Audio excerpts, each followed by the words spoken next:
So a few things to remember. There's the carbon cycle, and basically you have photosynthesis and cellular respiration.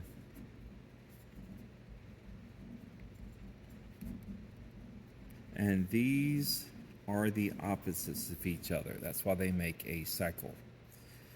So in photosynthesis, you have carbon dioxide and H2O and light, and they react to produce oxygen and sugar. Sugar, by the way, is C6H12O6.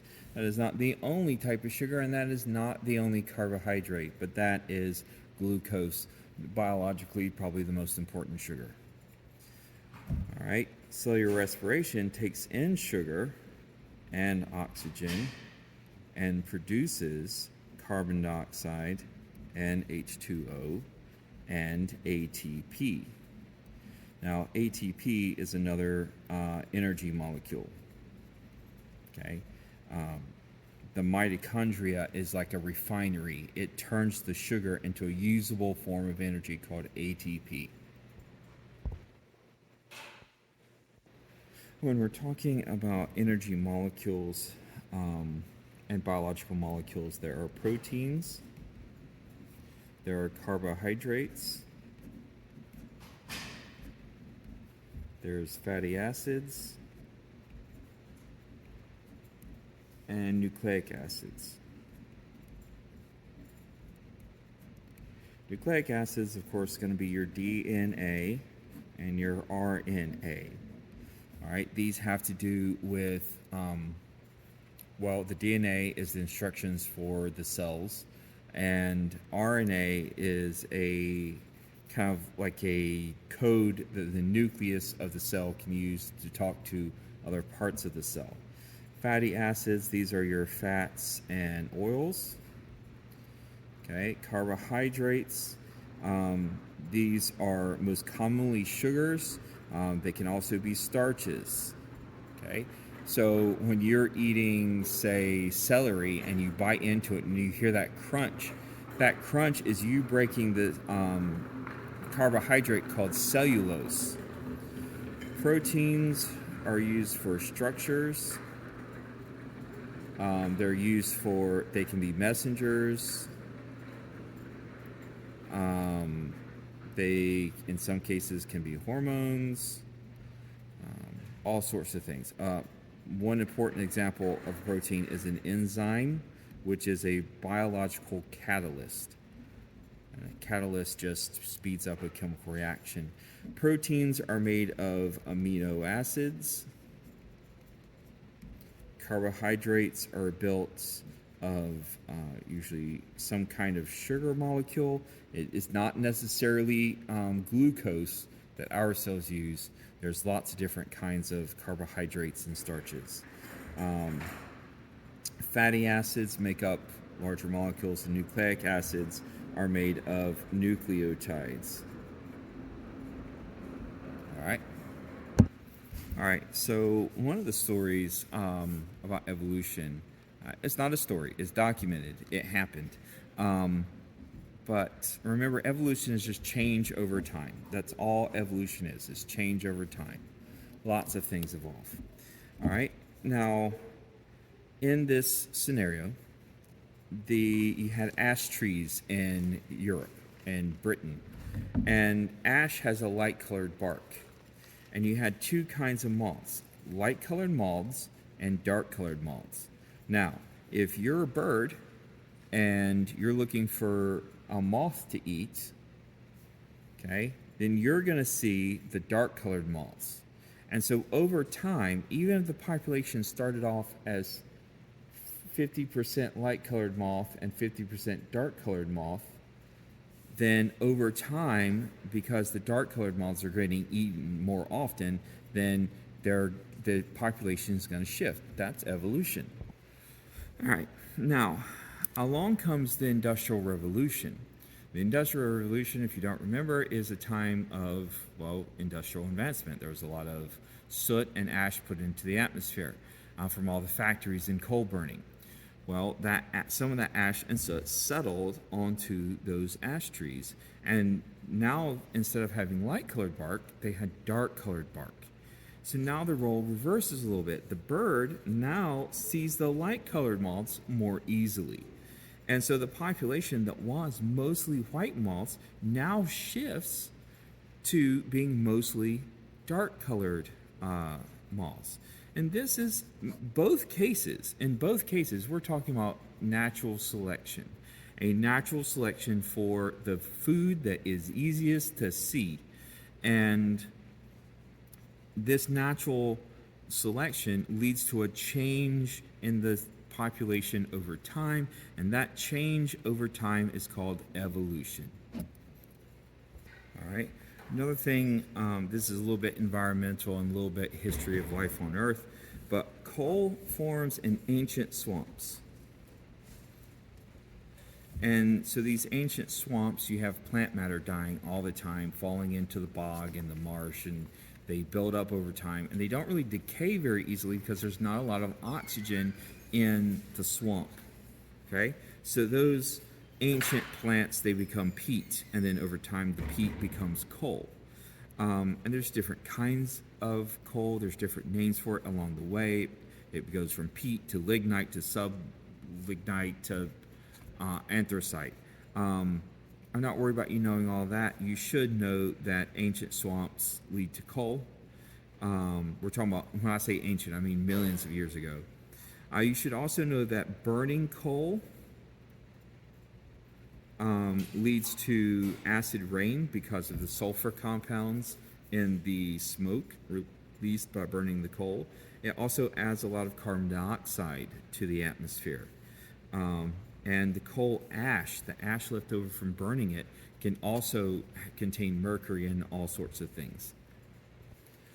All right, and so we get all these kinds of pollution from burning coal, but we also get a lot of energy. It's one of the most efficient energy sources we have. And the way we use it is we burn the coal, the heat from burning it heats up water and turns it to steam. The steam turns a generator, and that generator makes electricity, which is what we want. Another thought here, anthracite is a fancy name for coal, so just remember that anthracite is coal. I mentioned the coal ash. What they do with that ash is they put it in a retention pond, and that's all fine and dandy, but the problem is these ponds over time can leak or even rupture and spill. And so when that happens, the coal ash, including any mercury or harmful chemicals in it, leak into a river, because these things are always near a river. I don't know why we put poisonous, toxic waste next to a river, but it's always near a river, and then it's going to flow downstream along with the water. So if you have a farm down here where you're irrigating your crops, guess what you're irrigating your crops in? And so then we have to worry about, well, is the mercury from the coal ash that spilled into the river, is that being absorbed by the crops?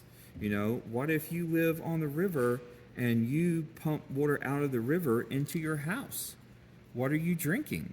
Okay, so, you know, environmental problems are not just about the earth, they're also about us. All right, if I have not already mentioned this, I'll mention it now. So a saturated fat is a long chain of carbons that's completely surrounded by hydrogens. So the way I remember it is that the carbon chain is saturated with hydrogen. It doesn't have any extra room for anything other than those hydrogens.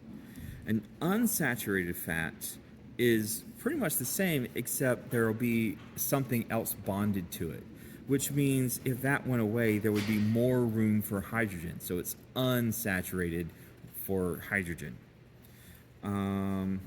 These are all hydrocarbons. CH4, which is methane, we burn that for energy. That's a hydrocarbon. It's hydrogen and carbon. C8H18 is the formula for gasoline, otherwise known as octane, because there's 8 carbons. All right, these are all hydrocarbons. And so what happens is when these biological hydrocarbons like saturated fats and unsaturated fats, when they are trapped within the earth without oxygen to decompose for millions of years, like the dinosaurs, they can actually be the heat and the pressure and time rearranges these chemicals, and you get things like methane and gasoline and jet fuel and waxes and plastics. And so that's what an oil refinery does. It takes that crude oil, which is a mix of all these hydrocarbons, and it refines them, it separates them into gasoline and jet fuel and waxes and plastic and all that stuff. All right, two important cycles here. First, remember, biotic is going to be the living things in an ecosystem. Abiotic is going to be the non-living things in the ecosystem. Now, the carbon cycle. All right, so we've talked about this briefly at the beginning of this video. We have photosynthesis and cellular respiration. Photosynthesis happens in the chloroplast. Cellular respiration happens in the mitochondria. All right, and notice that the reactants of photosynthesis are the products of cellular respiration, and the reactants for cellular respiration are the products of photosynthesis. Okay, so they're a cycle. One leads to the other. In fact, plant cells have to have chloroplast and mitochondria because they make their own food in the chloroplast, but they need the mitochondria to turn it into ATP. Now, dogs, cats, and humans, and elephants, and orangutans, and whatever, they only have mitochondria in their cells because we eat food to get the sugar, and then the mitochondria turns it into ATP for us. The other cycle is the nitrogen cycle, all right? Now, you may remember from Earth science, or maybe 7th grade science, that about 70% of the Earth's atmosphere is actually nitrogen. Only about 19% is oxygen, okay? But plants cannot use this atmospheric nitrogen. Neither can animals. But what happens is, that nitrogen ends up in the soil, and then something called nitrogen-fixing bacteria. They turn this atmospheric nitrogen into a usable form called nitrates, okay? And so then the plants take up the nitrate and they use it to make proteins and stuff, and they grow. And then, things like cows, that's a terrible looking cow, I know, but cows come along and they eat the plants and then they die, and their nitrogen compounds go into the soil as they decompose. Some of it might also go into the air, so forth and so on. So that's the nitrogen cycle, all right? Now, one other thing I'll mention here is there a group of plants called legumes. And they're not the only ones that do this, but they're famous for it. They grow roots, and those roots have little nodules, okay? And those nodules contain nitrogen-fixing bacteria. So they can actually take nitrogen that's not usable, like N2 or NH3. They can take these nitrogen compounds and they can turn it into nitrate, which is usable by plants. So a lot of times farmers will take and they plant one thing, they harvest it, and then they'll plant peanuts or soybeans because they put nitrogen back into the soil.